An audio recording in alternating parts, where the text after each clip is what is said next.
Chapitre 15. Ça me rappelle quelque chose, dis-je, mais je n'arrive pas à préciser quoi. Ce n'est ni du cadavre ni du volcan. Ça somme comme qui dirait les deux, renifla Oswald. Je me demande s'il n'y a pas eu un accident ici ou ailleurs. C'est pas désagréable, je trouve, dit Alexandre. Et même ça me produit un drôle d'effet. J'en ai l'eau à la bouche. C'est ma foi vrai, dîmes-nous les uns après les autres. Allons-y, dit Oswald, vaut mieux se rendre compte. Nous forçâmes l'allure, Toby et Caroline suivant laborieusement en arrière-garde. L'odeur étrange, piquante, provocante, croissait à chaque pas. Nous aperçûmes, avec soulagement, la horde au complet assise autour du feu. Toutefois, celui-ci pétillait, crépitait, crachetait de façon anormale. Tous les quelques moments, une tente ou l'autre se levait, fichait un bâton dans les braises et le ramenait à elle avec au bout une masse grésillante. « Mais c'est du jarret de cheval, haleta Oswald. »« Et ça, une côtelette d'antilope, dis-je à mon tour. » Nous courûmes les derniers 100 mètres à la course, talonnés de près par les autres, et nous fîmes irruption dans le cercle de famille. Cela fit sensation. « Bienvenue, les enfants !» s'écria père, passé la première surprise. « Bienvenue !» s'écria mère, et je vis couler des larmes de joie sur son cher visage zébré de suie. « Juste à l'heure pour dîner » ajouta-t-elle en riant. Et puis ce furent les exclamations sans fin, les étreintes, les reniflements, les rires, les embrassades, les présentations. « Clémentine !» Toujours vénard, ce vieil Oswald. Et ses yeux scintillants, c'est Griselda? Ernest pouvait-il tomber mieux, ma chère? Pétronille! Quelle beauté! Qui eût cru qu'Alexandre attirait les regards d'une fille aussi bien faite? Et celle qui arrive là, c'est Caroline. Mais comme c'est gentil de nous apporter un souvenir. Quel beau rocher! Oh, il ne fallait pas, c'est beaucoup trop, vraiment. Et ainsi de suite, jusqu'à ce que je réussisse à me faire entendre. Mais, maman, qu'est-ce que tu fais là? Tu te sers de bonne viande comme de bois à brûler? Mon Dieu, mon rôti! S'écria mère en se précipitant vers le feu, complètement oubliée avec ses retrouvailles. Il va être trop cuit, gémit-elle, et en hâte, elle retira du feu un gros morceau fumant de rable d'antilope. J'en étais sûre, ce côté-là est complètement brutel, dit-elle en l'examinant. Heureusement qu'Ernest m'a prévenu. T'en fais pas, ma chérie, dit père. Tu sais que j'aime le roussi bien croquant, je prendrai l'extérieur avec plaisir. Pour moi, tout ce dialogue était du latin. Mais, enfin, de quoi parlez-vous, suppliai-je abasourdi. De quoi? Mais et de cuisine, tiens. Mais qu'est-ce que c'est que toute cette cuisine, m'énervai-je? Notre dîner, dit père, et tout à coup, oh, mais j'y pense. C'est vrai que c'est nouveau pour vous tout ça. Votre mère ne l'avait pas encore inventé, fils, avant votre départ. Cuisiner, mes enfants, cela veut dire, eh bien, c'est une façon de préparer le gibier avant de le mastiquer. Une méthode entièrement nouvelle pour réduire les muscles et les ligaments dans une forme plus friable, de sorte que, eh bien... Mais cessant de froncer le sourcil, il se mit à sourire gaiement. Oh, après tout, pourquoi essayer d'expliquer? Le mouvement se prouve en mangeant. Goûtez-y et voyez vous-même. Nos compagnes et nous faisions cercle autour de l'étrange morceau de viande, noirci, rétracté, mais plein d'arômes que mère nous présentait. Les femmes, décontenancées, et que le feu avait quelque peu effrayé déjà, reculaient timidement. Mais Oswald vaillamment leva son mufle, mordit dans la tranche de viande que mère, d'une lame de silex, avait habilement détachée, la poussa du doigt dans sa bouche. Aussitôt son visage devint cramoisi. Il postillonna, s'étrangla, suffoqua, déglutit violemment et se tortilla sur lui-même. L'eau jaillit de ses yeux, tandis qu'il se tapotait follement les lèvres et la gorge en haletant. « Oh, désolé, Oswald, dit père. Bien sûr, tu ne pouvais pas savoir. J'aurais dû te prévenir que c'était très chaud. Cours à la rivière, mon petit, dit mère, et bois un peu d'eau, ça te soulagera. » Dans un éclair, Oswald eut disparu, et un moment plus tard, nous entendions le bruit d'un violent plongeon. « Nous autres, nous y sommes habitués, dit père. Mais au début, il faut s'y prendre avec précaution.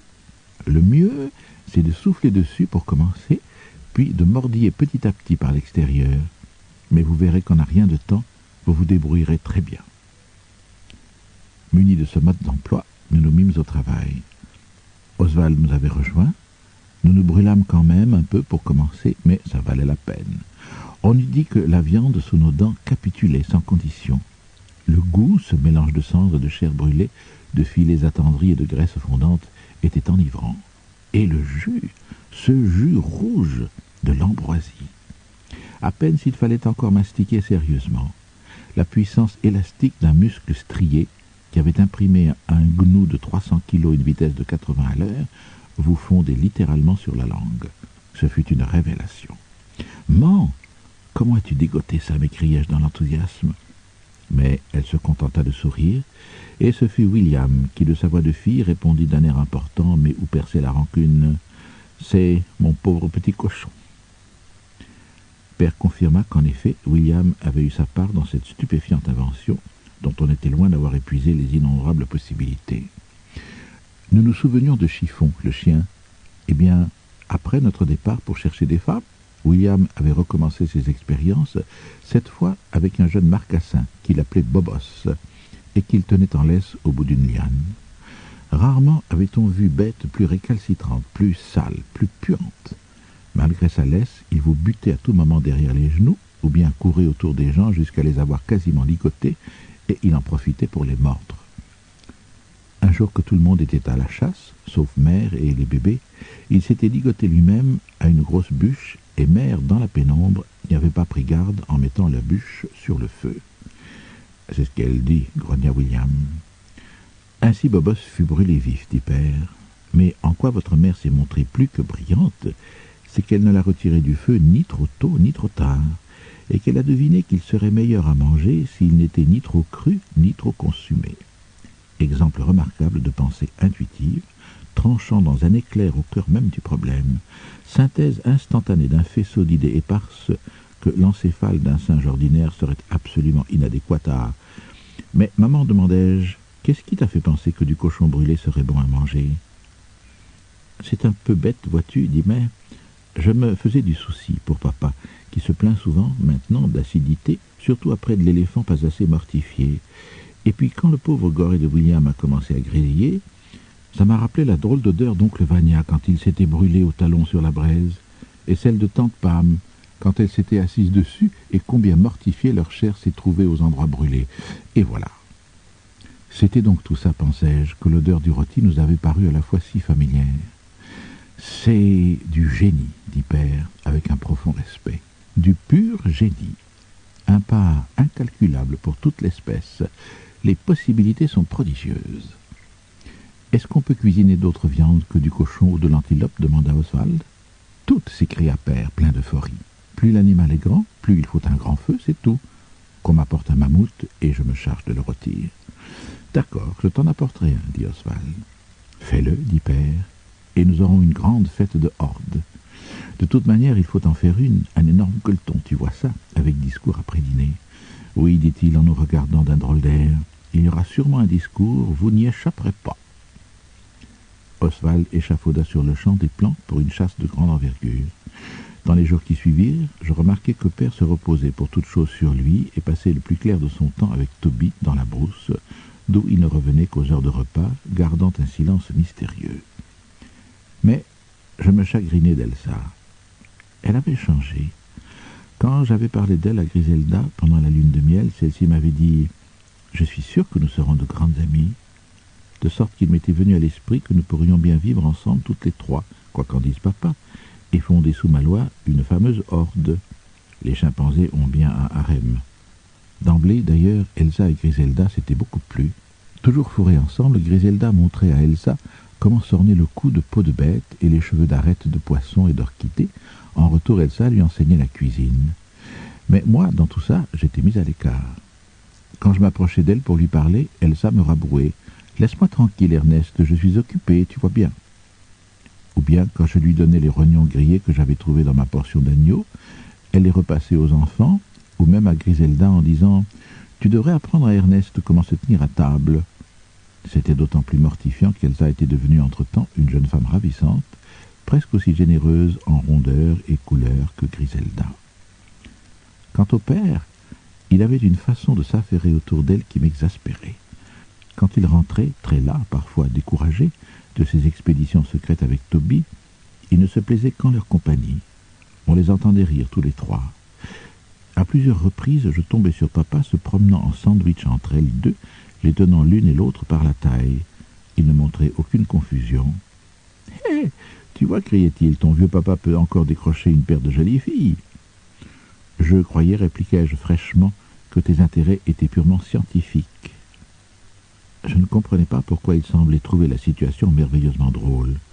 Quand ensuite je me plaignais à Griselda, elle frottait son nez contre le mien. « T'en fais pas, vilain jaloux, je cultive ta famille.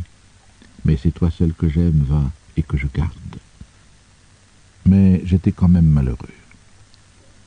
Les repas cuisinés, pris aux heures régulières, changeaient considérablement notre vie, nous nous en aperçûmes. Le temps perdu naguère à mastiquer, Oswald l'employait à présent à faire des plans de chasse, père des expériences et moi de l'introspection.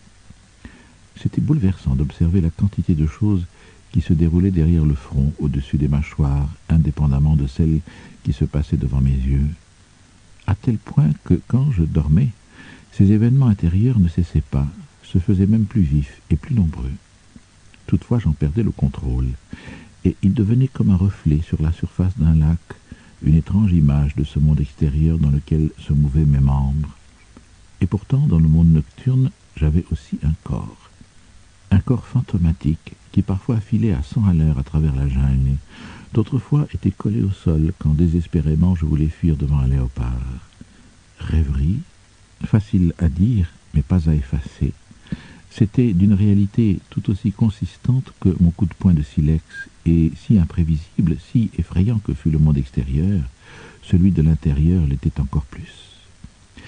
Par exemple, une nuit, je fus poursuivi par un lion pendant des heures. Quand je fus aux abois, je lançai mon javelot, devenu plus léger qu'un roseau. Pourtant, il embrocha le lion comme s'il l'eût fait du gibon rôti que j'avais mangé à souper. Et d'ailleurs, étrangement, le lion était le gibon aussi. Sur quoi, bien que mort, il me disait gaiement « Enfin, Ernest, tu as fait quelque chose pour l'espèce. Tu as supplanté l'animal potentat. Les possibilités sont prodigieuses. Bien exploitées, elles mèneront la subhumanité aux branches les plus hautes de l'arbre évolutionnaire. Alléluia, alléluia. Mes yeux auront vu venir la fin du Pléistocène. » Je m'éveillai sous les étoiles, tremblant de sueur, cette voix familière encore dans mes oreilles. Depuis ce rire, j'évite de manger du gibon.